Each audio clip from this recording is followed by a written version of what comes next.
السلام علیکم ورحمۃ اللہ وبرکاتہ۔ اعوذ باللہ من الشیطان الرجیم، بسم اللہ الرحمن الرحیم۔ یوم لا ينفع مال ولا بنون الا من اتى اللہ بقلب سلیم۔ قیامت والے دن نہ مال کام آئے گا اور نہ ہی اولاد کام آئے گی، بلکہ انسان کا فرما بردار دل کام آئے گا، جس دل کے اندر اللہ تعالیٰ کی اطاعت ہوگی، فرما برداری ہوگی، وہ دل انسان کے بہت ہی کام آئے گا اور انسان کامیاب ہو جائے گا۔ نبی کریم صلی اللہ علیہ وسلم نے ارشاد فرمایا ہے کہ انسان کے جسم میں گوشت کا ایک ایسا لوتھڑا ہے، اگر وہ درست ہو جائے تو انسان کا مکمل جسم درست رہتا ہے۔ اگر وہ گوشت کا لوتھڑا خراب ہو جائے تو انسان کا جسم جو ہے وہ خراب ہو جاتا ہے۔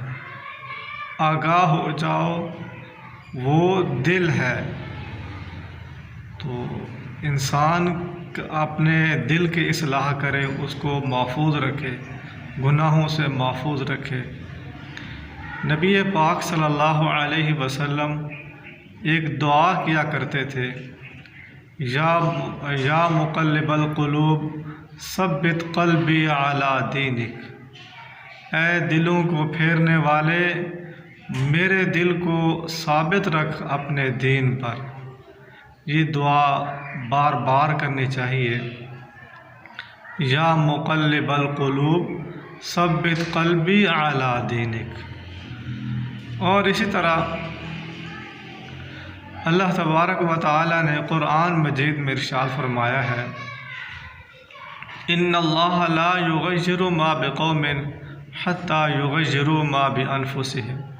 بے شک اللہ تعالیٰ کسی قوم کو تبدیل نہیں کرتا جب تک وہ قوم اپنے آپ کو، اپنے نفس کو تبدیل نہ کر لے، اپنے دل کو تبدیل نہ کر لے، اپنی اصلاح نہ کر لے۔ اللہ تعالیٰ اس وقت تک اس قوم کو تبدیل نہیں کرتا۔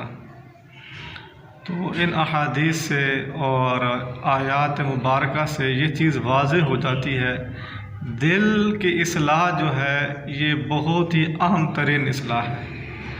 اور ایک مثال کے طور پر اعمال کی قبولیت جو لازمی چیز ہے، ان میں سے ایک چیز دل کی اصلاح بھی ہے۔ ان میں سے مثال کے طور پر سب سے پہلے قیامت والے دن 3 شخص جو ہے وہ جہنم میں جائیں گے، جہنم میں جائیں گے 3 شخص، وہ ان کو لایا جائے گا۔ ان میں سے ایک انسان مجاہد ہوگا، جہاد کرنے والا، دوسرا انسان سخاوت کرنے والا، تیسرا انسان قاری ہوگا، دین کی دعوت دینے والا، یا قاری خوبصورت آواز میں پڑھنے والا۔ تو ان کے دل کی اصلاح نہیں ہوئی ہوگی۔ اللہ تبارک و تعالی مالدار کو یہ کہے گا، میں نے آپ کو بہت ہی مال دیا تھا، تم نے کیا کیا؟ وہ کہے گا، اے اللہ میں نے وہ مال لوگوں میں بڑا خرچ کیا، اللہ تیری راہ میں میں نے لوگوں پر خرچ کیا۔ تو اللہ تبارک و تعالی فرمائیں گے، تو جھوٹ بولتا ہے، تو اس وجہ سے خرچ کرتا تھا تاکہ تجھے لوگ سخی کہیں، یہ بڑا سخی ہے، بڑی سخاوت کرنے والا ہے۔ دل کی اصلاح نہیں تھی، ریاکاری اس کے دل میں آ گئی۔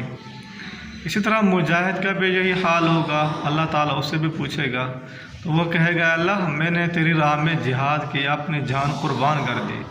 اللہ تعالیٰ فرمائے گا، تو جھوٹ بولتا ہے، کیونکہ تیرے دل میں یہ تھا کہ لوگ تجھے مجاہد کہیں، بڑا جہاد کرنے والا کہیں۔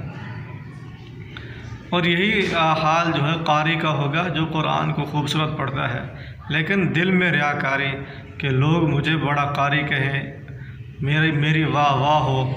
تو ایسے انسانوں کے نیک اعمال جو ہے وہ قابل قبول نہیں ہوتے، بلکہ رائے گاہ جاتے ہیں۔ تو دل کی اصلاح لازمی چیز ہے، اس کی اصلاح کریں، اس میں اخلاص بٹھائیں، اللہ جو عمل کریں عبادت والا عمل اس میں خالص اللہ تعالیٰ کی رضا ہو۔ السلام علیکم ورحمۃ اللہ وبرکاتہ۔